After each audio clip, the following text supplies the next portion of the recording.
Family card ছিল BNP এবং BNP প্রধানমন্ত্রী জনাব তারেক রহমানের নির্বাচনী অঙ্গীকার।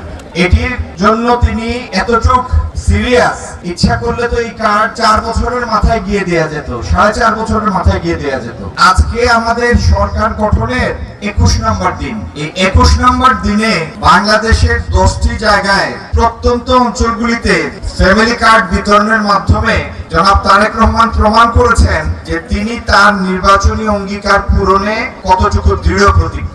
এই ফ্যামিলি কার্ড দেওয়ার উদ্দেশ্য হচ্ছে, আমাদের ফ্যামিলি কার্ড পাবেন কারা? গৃহবধূরা পাবেন, আপনাদের নামেই ফ্যামিলি কার্ড ইস্যু হবে। এবং এই যাদের কাছে ফ্যামিলি কার্ডটা থাকবে তারা মাসে একটা নির্দিষ্ট পরিমাণ টাকা পাবেন আপনাদের পছন্দের মাধ্যমে, যেটা বিকাশ হতে পারে, আপনাদের অ্যাকাউন্টে ট্রান্সফার হতে পারে। যে মাধ্যমে আপনারা পছন্দ করবেন সেই মাধ্যমে আপনাদের কাছে এই টাকাটা পৌঁছাবে। এর উদ্দেশ্য হচ্ছে আমাদের পারিবারিক ভিত্তিগুলি দৃঢ় করা। আমার একটু আগে আমার ছোট ভাই সংসদ সদস্য কামরুল সাহেব বলেছেন যে টাকা তো সবার লাগে, মেয়েদেরও টাকা লাগে, টাকা খুঁজলে পেতে দেরি হয়, অনেক সময় অনেক বিড়ম্বনা হয়। আর সন্তানদের চাহিদাগুলি প্রয়োজনের জন্য বেশি আসে মার কাছে, ঠিক না? তো আমরা চাই পরিবারের ভিত্তিগুলি শক্তিশালী হোক এবং মহিলারা জানেন, গৃহবধূরা জানেন সংসারের কোন খরচটি তার বেশি প্রয়োজন এবং তার পক্ষেই সম্ভব খরচ বাঁচিয়ে সঞ্চয় করা, ঠিক কি না? সেই জন্য প্রথম উদ্যোগটা আমরা নিয়েছি আজকে মাত্র 21 দিনের মাথায় এই ফ্যামিলি কার্ড বিতরণের কার্যক্রমটি চালু করা। আর যতগুলি নির্বাচনী অঙ্গীকার আমাদের ছিল আছে সবগুলি বাংলাদেশের উন্নয়নকে টার্গেট করেই আমাদের এই পরিকল্পনাগুলি প্রণীত হয়েছে, আপনাদের সামনে আমরা নিয়ে এসেছি। এর প্রত্যেকটা ইনশাআল্লাহ আমরা আমাদের এই মেয়াদকালের মধ্যে বাস্তবায়ন করব, যাতে বাংলাদেশের আপামর মানুষের জীবনমানের উন্নয়ন ঘটে। এখানে আসার পথে আমার আরেক ছোট ভাই মাননীয় সংসদ সদস্য জনাব কসর আহমদ তার 2টি রাস্তার কথা উল্লেখ করেছেন। আকিল শাহ বাজার হতে হলিপুনা বাজার জগন্নাথপুরে এবং আকিল শাহ বাজার হতে শালদিঘা বাজার। রাস্তাটি দ্রুত বাস্তবায়নের কাজ তিনিই করবেন।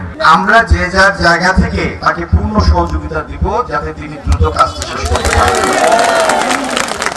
এইভাবে সুনামগঞ্জের যে জায়গায় যতগুলি রাস্তা আছে, যেখানে যত ব্রিজ কালভার্ট দরকার, যেখানে খাল খনন দরকার কৃষির উৎপাদন বাড়ানোর জন্য, এবং যেহেতু এখানে একটি মাত্র ফসল হয় বড় ফসল, এখানে আর কি ভিন্ন প্রজাতির ফসল উৎপাদন করলে আমরা আরেকটি বাড়তি ফসল পেতে পারি অথবা শাকসবজি ফলাতে পারি। দায়িত্ব নেওয়ার সাথে সাথে বিএনপি সরকার ফ্যামিলি কার্ডের সাথে আরেকটি যে প্রকল্প হাতে নিয়েছে সেটি হলো সারা দেশে খাল খনন কর্মসূচি।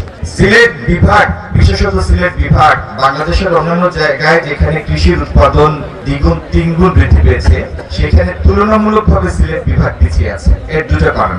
একটা হলো বেশিরভাগ জমিতে শুকনো মৌসুমে সেচের সুবিধার অভাব, যে কারণে বাড়তি ফসল হয় না।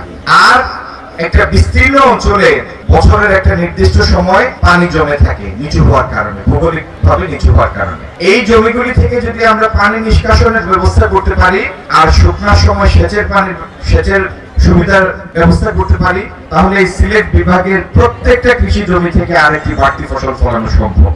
ইনশাআল্লাহ আগামী দিনে সেই স্বপ্ন আমরা বাস্তবায়ন করব। আমরা চাই আমাদের প্রত্যেকটা পরিবারের মধ্যে হাসি মুখ দেখতে, সচ্ছলতা দেখতে। এটি হচ্ছে আমাদের আগামী দিনের অঙ্গীকার।